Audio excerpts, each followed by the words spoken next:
Pemirsa, Anda kembali menyaksikan program Juru Bicara. Baik, kita akan lanjutkan diskusi bersama Pak Usman Kansong. Pak Dirjen, setelah sebelumnya pemerintah menetapkan proses migrasi dari TV analog ke TV digital ini melalui beberapa tahap, kini pemerintah melalui Kementerian Kominfo melaksanakan tahapan ASO dengan menggunakan skema multiple ASO. Nah, Pak, sejauh ini seperti apa skema yang diterapkan ini, Pak Dirjen?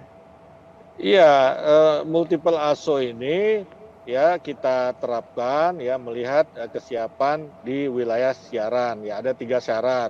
Yang pertama adalah di wilayah tersebut ada siaran TV analog. Ya, ada juga daerah-daerah di Indonesia yang tidak punya siaran TV analog. Mereka selama ini ya sudah menerima siaran TV digital.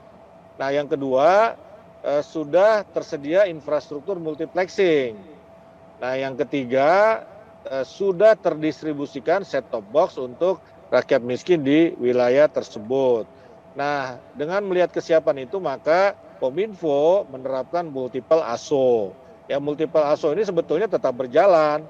Tetap berjalan misalnya pada tanggal 30 April sudah ada 8 kota kabupaten yang melakukan ASO, sudah beralih ke TV digital di 4 wilayah penyiaran. Kemudian setelah itu juga ada. Nah, jadi misalnya ada daerah-daerah yang sudah siap sebelum 2 November, segera dimatikan TV analognya itu dan beralih ke TV digital. Nah, dalam konteks multiple ASO tadi itulah, maka ditetapkan sebelumnya ASO di Jabodetabek dilaksanakan pada tanggal 5 Oktober 2022, tetapi sekali lagi karena ada permintaan dari ATVSI, maka digeser ke 2 November 2022. Begitu, Mona. Baik, tentunya peralihan atau migrasi ke siaran TV digital ini bukan hal yang mudah. Pemerintah telah mempersiapkan berbagai cara juga dengan sangat matang agar kita bisa melaksanakan analog switch off ini.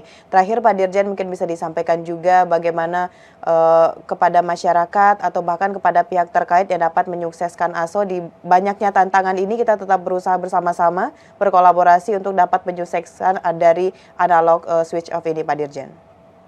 Iya, jadi kita ini sudah terlambat untuk melaksanakan ASO, bahkan dibandingkan sejumlah negara ASEAN, kita ini paling lambat begitu. Sementara di sisi lain teknologi terus berkembang pesat. Ya kita kalau tidak melakukan ASO maka kita akan ketinggalan. Tadi saya sampaikan tujuan ASO adalah memfasilitasi industri TV untuk menghadapi disrupsi digital. Nah, karena itu kita mengimbau ya pertama kepada industri TV, industri siaran televisi ya penyelenggara multiplexing agar komit ya dengan komitmennya yang sejak awal, misalnya soal bahwa ASO itu akan dilaksanakan paling lambat 2 November, kemudian menyiapkan set-top box-nya. Ini yang paling penting sebetulnya industri ya, karena sekali lagi program ini adalah untuk industri.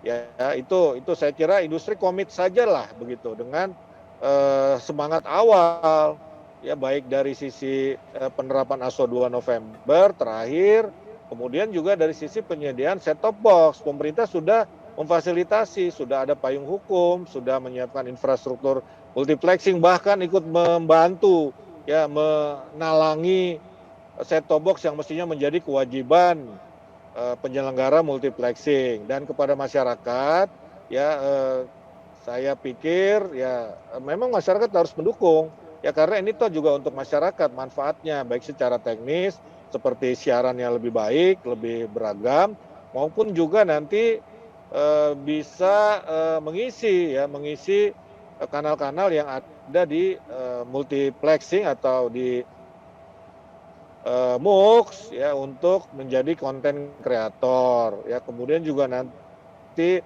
PNBP yang dihasilkan ya dari frekuensi yang ditinggalkan oleh TV analog ini kan kembali kepada masyarakat dalam bentuk pembangunan begitu, dalam bentuk peningkatan kesejahteraan masyarakat ya seperti itu. Jadi saya kira ya kita sama-sama lah semuanya mendukung agar ASO ini sukses pada 2 November 2022. Demikian, Mona.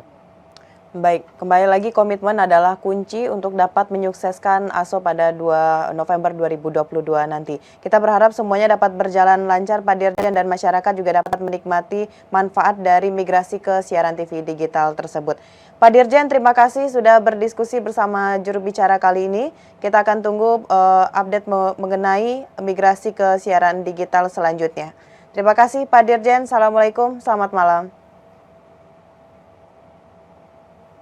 Baik pemirsa, itulah dialog kita bersama dengan Dirjen IKP Kementerian Kominfo Republik Indonesia Bapak Usman Kansong mengenai migrasi ke siaran TV digital. Terima kasih bagi Anda yang telah menyaksikan. Saya Bona Azarin pamit, sampai jumpa.